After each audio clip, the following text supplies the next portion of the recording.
Bueno, vamos a continuar en esta segunda parte con el tema orden público laboral, simulación y fraude. Nosotros en la primera parte del video vimos el concepto de orden público, concepto de orden público laboral, y después vimos el concepto de simulación y fraude, y nosotros vimos que el legislador tenía un doble sistema de prevención de evitar los actos simulados o los actos fraudulentos. Por un lado, a través de una regla general, que es la del artículo 14 de la Ley de Contrato de Trabajo, que establece como regla general que todo acto simulado o todo acto fraudulento es nulo. Y nosotros explicamos cuál es el efecto de la nulidad. Pero después nos vamos a encontrar con que el legislador en la Ley de Contrato de Trabajo no se conformó con establecer una solución de carácter general, sino que reguló a lo largo de su articulado supuestos específicos de prevención de actos simulados o fraudulentos. Y tiene una explicación histórica de esto, y esto es importante, siempre me gusta aclarar este tema. La ley de contrato de trabajo nosotros explicamos cuando vimos la clase de fuentes, que es una ley del año 1974. Antes de esa fecha el derecho del trabajo ya existía, pero no había una ley de contrato de trabajo ni ninguna norma parecida. Lo que había eran normas legales dispersas. Había alguna norma que establecía cómo debía pagársele a un trabajador que era despedido sin causa, había legislación de la trabajadora mujer en materia de embarazo, había normas dispersas en materia de remuneraciones, pero no había un cuerpo normativo completo como la ley de contrato de trabajo con la pretensión de regular las distintas vicisitudes que se pueden presentar a lo largo de la vida, nacimiento y muerte del contrato de trabajo. Claro, frente a ese vacío legal, fueron los jueces los que fueron resolviendo los casos que se les fueron planteando sin ley que los avalara. Es decir, bueno, se planteaba una situación, ¿cuál resolvía? Y se fue generando, los jueces fueron generando una jurisprudencia, la de la fuente del derecho del trabajo. El legislador, en 1974, en realidad, cuando se sancionó la ley de contrato de trabajo, yo diría que no innovó mucho de lo que había antes. Es decir, lo que trató de hacer es justamente reunir en un único cuerpo legislativo la, eh, todas esas soluciones jurisprudenciales, reunirlas en una ley, en esa ley de contrato de trabajo. Pero acá no se innovó absolutamente nada, es decir, en general, ¿no? Es decir, pero bueno, claro, hay una cuestión práctica importante, porque a ver, imagínense, ustedes contadores en el futuro, un trabajador o un empleador tienen un conflicto, quieren saber qué derechos tienen, tenían que ir y fijarse el repertorio. Uno al año no decía nada, entonces tenían que ver a ver cuál era la jurisprudencia sobre ese punto. Entonces la ley de contrato de trabajo lo que hizo fue reunir, muchos de sus artículos son soluciones que los jueces dieron a casos particulares.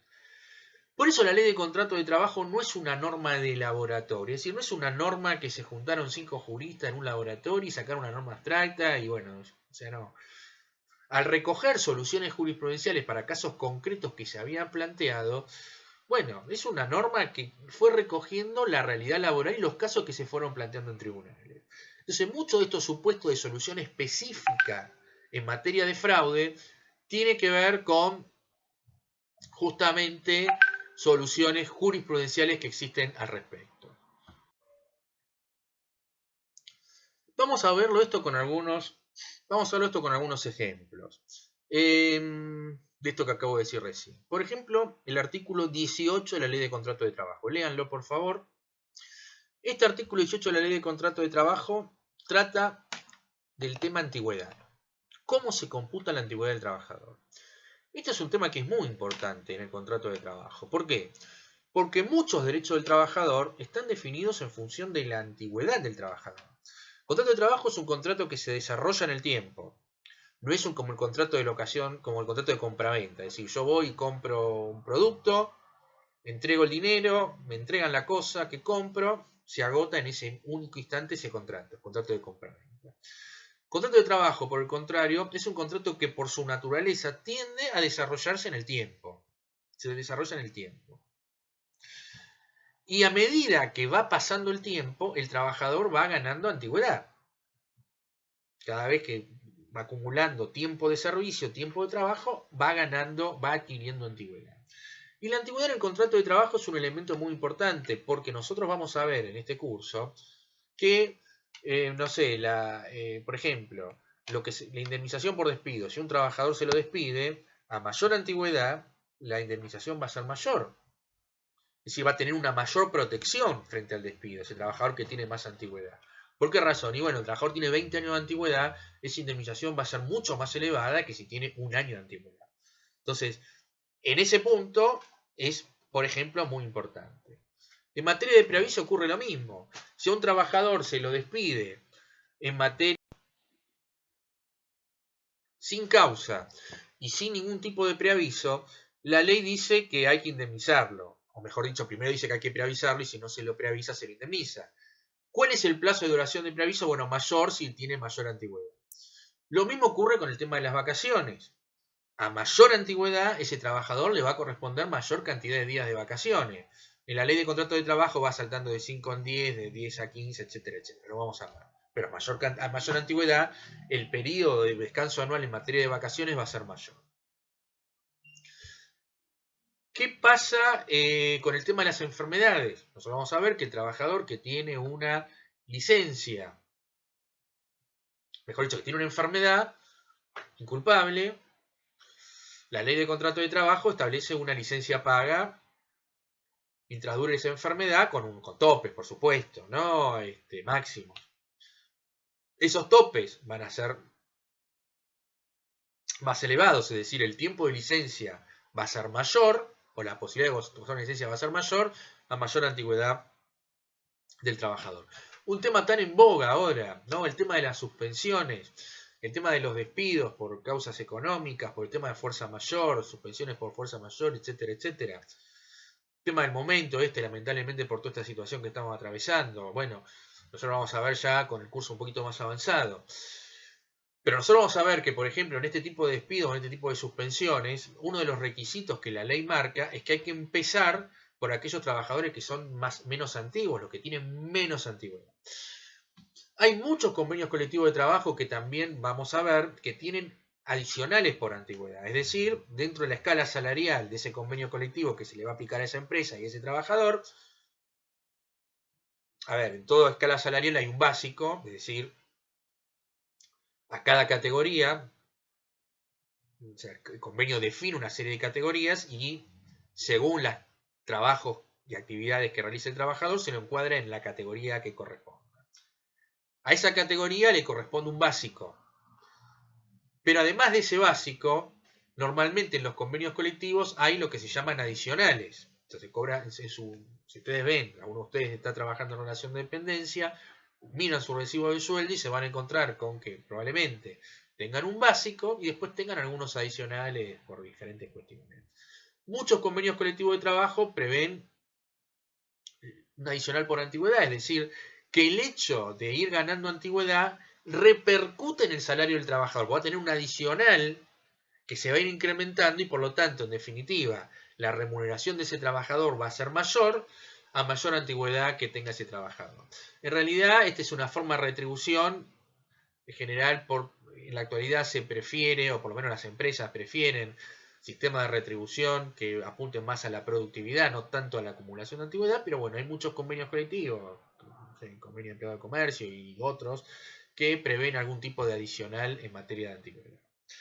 Entonces, el concepto de antigüedad es muy importante. Entonces, ¿qué era lo que ocurría? Porque estos casos fueron los que llegaron a tribunales.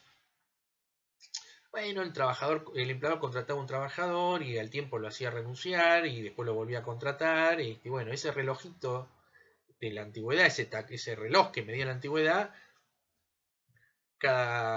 frecuentemente arrancaba de foja cero, porque bueno, empezaba a trabajar, renunciaba, lo volvía a contratar, bueno, otra vez renunciaba, etcétera, etcétera. Estos casos llegaron a tribunales y los jueces dijeron, bueno, no, acá un momento, a ver, principio de primacía de la realidad. Hay un fraude, hay una simulación, porque en realidad la realidad marca que este trabajador estuvo un determinado tiempo a las órdenes de ese empleador, pero resulta que eso no está reflejado en su antigüedad. ¿Y por qué no está reflejado? Y bueno, pues renunció, después fue reincorporado, etcétera, etcétera. Entonces, para evitar un supuesto posible de fraude, el artículo 18 de la Ley de Contrato de Trabajo, que insisto, fue recoger la jurisprudencia que existía sobre este tema, estableció que la antigüedad del trabajador era la sumatoria del tiempo de servicio a las órdenes del mismo empleador, con prescindencia si ese trabajador había cesado o no con ese empleador y la causa que fuese. Es decir, si yo tengo un trabajador, ese trabajador renuncia y yo al tiempo lo vuelvo a contratar, el tiempo de trabajo anterior también es computado como antigüedad. Insisto, porque está a las órdenes del mismo empleador.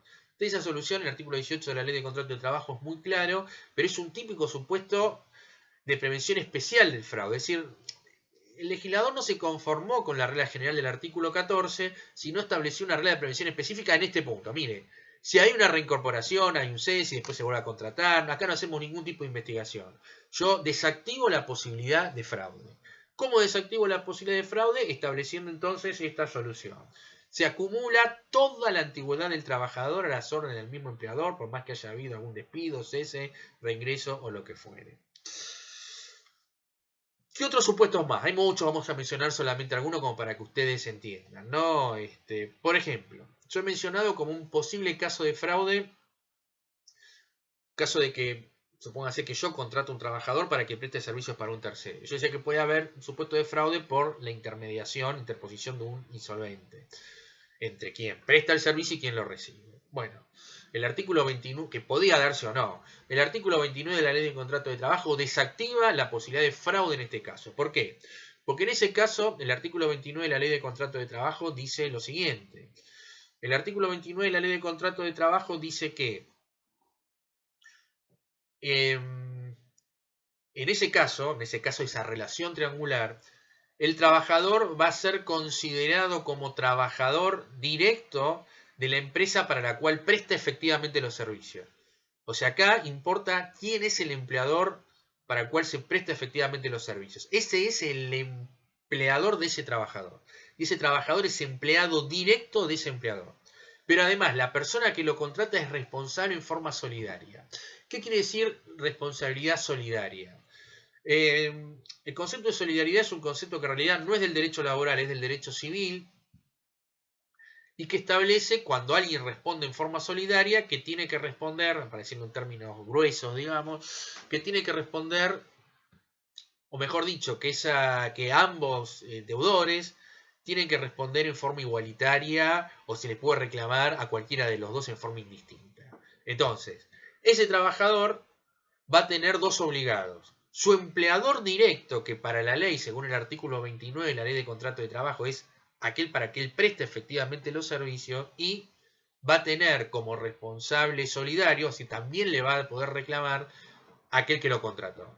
Entonces la ley, en este artículo 29, desactiva ese supuesto de fraude que yo les había explicado en el video número 1. Acá hago un paréntesis porque esto simplemente lo pongo a título de ejemplo. Después vamos a ver que si la que intermedia es una empresa de servicios eventuales, una agencia de servicios eventuales, la solución difiere, pero bueno, y tiene una regla específica que es el artículo 29 bis. Pero quedémonos en el artículo 29 como un ejemplo, y vamos a tener una clase específica porque ese es un caso complejo. Quedémonos entonces en la solución que da el artículo 29 de la ley de contrato, de la ley de contrato de trabajo. Se trata de evitar el fraude mediante la interposición de un insolvente. Los dos son responsables en forma solidaria, empleador directo, aquel que se beneficia con esa prestación. ¿Qué otros supuestos más? Bueno, por ejemplo, se me ocurre ahora, supuesto el artículo 27 de la ley de contrato de trabajo. Otro supuesto de prevención específica de fraude. ¿Qué regula el artículo 27 de la Ley de Contrato de Trabajo? Por favor, estos artículos que yo estoy mencionando así medio rápidamente, bueno, ustedes tienen la posibilidad, honestamente considero que la relación personal docente-alumno es insustituible, ¿no? Todo esto de la clase virtual O sea, sirve, pero bueno, tiene sus limitaciones. Pero una de las posibilidades buenas que esto tiene es que ustedes pueden parar este video cuando mencionan los artículos, van al artículo, lo leen bien, lo estudian bien, lo comprenden bien y después pueden seguir con la clase, pueden rebobinar, en fin. Obviamente posibilidades que uno con esa clase en vivo no tiene, ¿no? Entonces, bueno, los artículos que yo les voy mencionando, les pido por favor que ustedes, bueno, detengan este video y los lean, para poder seguir la clase de mejor forma, bueno, aprovechando o haciendo de la debilidad, que es, bueno, esta imposibilidad de tener clases presenciales es una fortaleza. Se le decía, artículo 27 de la Ley de Contrato de Trabajo prevé la figura del denominado socio empleado. Claro, ¿dónde estaba radicado el supuesto de fraude acá, no? Bueno, está radicado en este punto. La Ley de Sociedades Comerciales, entiendo yo que ustedes algo han visto, creo que tienen derecho privado, pero bueno, si no, les comento. La Ley de Sociedades Comerciales regula todo lo que tiene la actividad, obviamente, de lo que son las sociedades comerciales y prevé diferentes tipos de sociedades comerciales. Está la sociedad anónima, la sociedad de responsabilidad limitada, en fin, sociedad comandita por acciones. Hay varias figuras societarias con sus características. Eso está todo en la Ley de Sociedades. En la Facultad de Derecho se estudia Derecho Comercial y entiendo acá que en Derecho Privado se debe estudiar, o si es que tienen alguna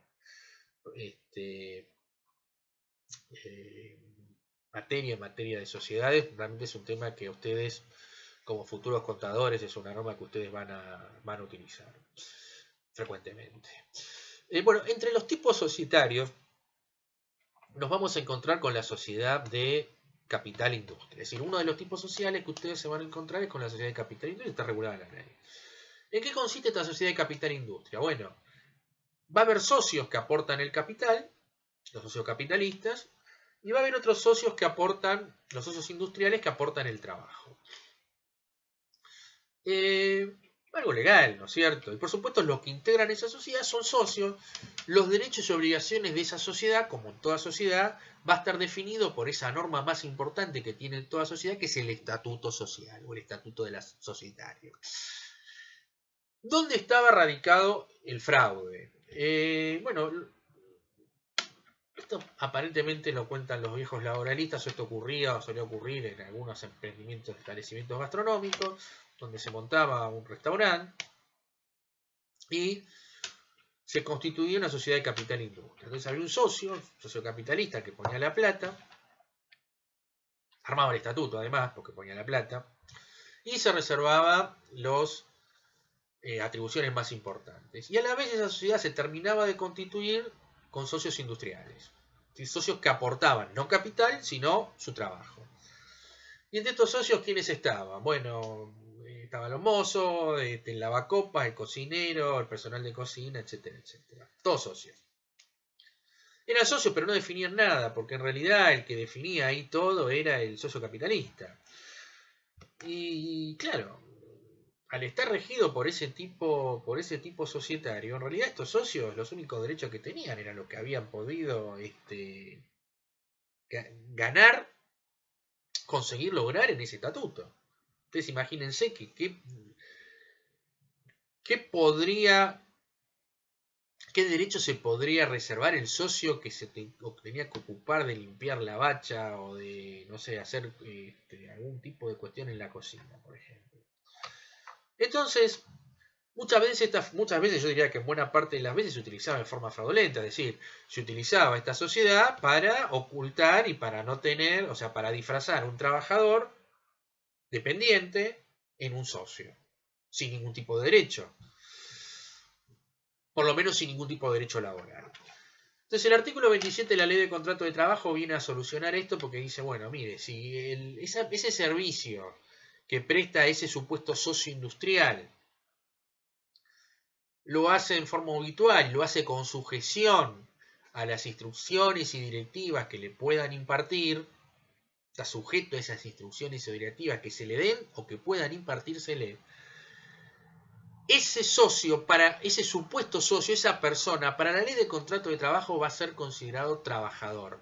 Trabajador en relación de dependencia. Y independientemente de los derechos que le pueda dar la ley de sociedad, el estatuto, etcétera, para la ley de contrato de trabajo, para el derecho del trabajo, va a ser un trabajador en relación de dependencia. Ese socio capitalista será, ese socio capitalista será el empleador o será empleador en la entidad, pero bueno, en fin, hay una relación de trabajo ahí, un contrato de trabajo.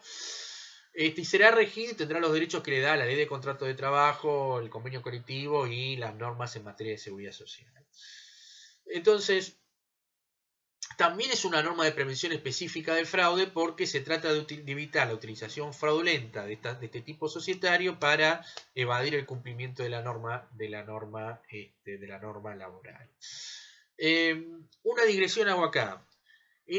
Si volvemos a la lectura del artículo 27 de la Ley de Contrato de Trabajo, cuando la ley habla de que esa persona esté sujeta a las directivas o instrucciones que se le den, que se le impartan o pudieran impartírsele, esa caracterización, sin decirlo, es la caracterización del concepto de la dependencia desde el punto de vista jurídico. Nosotros en la clase introductoria vimos el concepto de dependencia como un concepto clave, porque es el concepto que va a determinar la aplicación o no de la ley de contrato de trabajo y de las normas protectoras en materia de derecho del trabajo y en materia de seguridad social. Y nosotros vimos estos tres criterios de la dependencia técnica, la dependencia económica, la dependencia jurídica. Por favor, conceptos que son fundamentales, léanlos si no recuerdan la clase. Está obviamente explicado en el libro de Massa o en cualquier otro libro de derecho del trabajo. Y también nosotros dijimos, y si no lo dijimos lo digo ahora, que el concepto de relación de dependencia no está definido, pese a ser un concepto tan importante en materia laboral, porque es la puerta de entrada, por lo menos hasta ahora, al derecho del trabajo. No hay una definición del concepto de dependencia, pero sí debo decir que en este artículo 27 que acabamos de mencionar recién, sin decirlo, hace una caracterización de uno de los aspectos de la relación de dependencia, del concepto de dependencia, que es el aspecto de la dependencia jurídica. Porque justamente cuando se habla de directivas que se le den o pudieran impartírsele, esa sujeción a esas directivas es lo que va a marcar la dependencia desde el punto de vista jurídico. Entonces, acá tenemos que la ley de contrato de trabajo lo utiliza para la figura del socio empleado, pero nosotros lo podemos emplear ese concepto para utilizar en todos los casos dudosos que nosotros tengamos para determinar si existe o no relación de dependencia y en consecuencia contrato de trabajo. Bueno, hay muchísimas disposiciones más en la ley de contrato de trabajo dirigidas a evitar supuestos de simulación y fraude. No sé, puedo mencionar el artículo 28 cuando se habla de auxiliar del trabajador. Bueno, también hay una norma en materia para tratando de evitar el fraude o la simulación.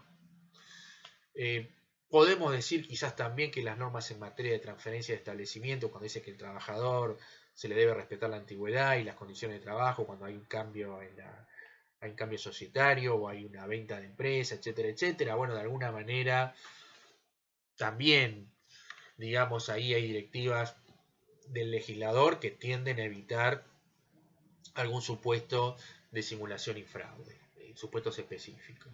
Pero bueno, a mí lo que me interesa entonces es que ustedes vean esta doble mirada, ¿no? Y este doble sistema de prevención. Normas de prevención general, la regla del artículo 14 de la Ley de Contrato de Trabajo, acto nulo, y después en cada uno en algunos supuestos puntuales el legislador tiene algún tipo de solución que podría estar alcanzado por la regla del artículo 14 de la Ley de Contrato de Trabajo, pero el legislador, para evitar cualquier tipo de cuestión, establece una solución específica, insistimos, para hacer prevalecer la imperatividad de las normas del derecho del trabajo. Vuelvo a insistir con este concepto. El legislador lo que ha querido en la Ley de Contrato de Trabajo no es hacer una declamación de buenas intenciones, sino lo que ha plasmado son derechos y obligaciones y ha tenido la pretensión de que esas normas se cumplan. Y esa pretensión de que esas normas se cumplan se va en buena medida a tratar de garantizar por estos medios de prevención de la simulación y el fraude que están en el artículo 14 de la Ley de Contrato de Trabajo con esta regla general y en determinadas soluciones específicas para tratar de terminar o evitar, mejor dicho, situaciones de fraude o de simulación en casos específicos o puntuales. Bueno, les agradezco el tiempo, pueden usar el foro, el chat, el foro que nosotros tenemos para hacer algún tipo de consulta, y nosotros la semana que viene vamos a hacer, les adelanto que vamos a hacer una videoconferencia como para, digamos, hacer una clase en videoconferencia para poder tener la posibilidad para aquellos que les interese de poder tener algún tipo de intercambio y no solamente tener una comunicación a través de estos videos. Bueno, les agradezco el tiempo, muchas gracias.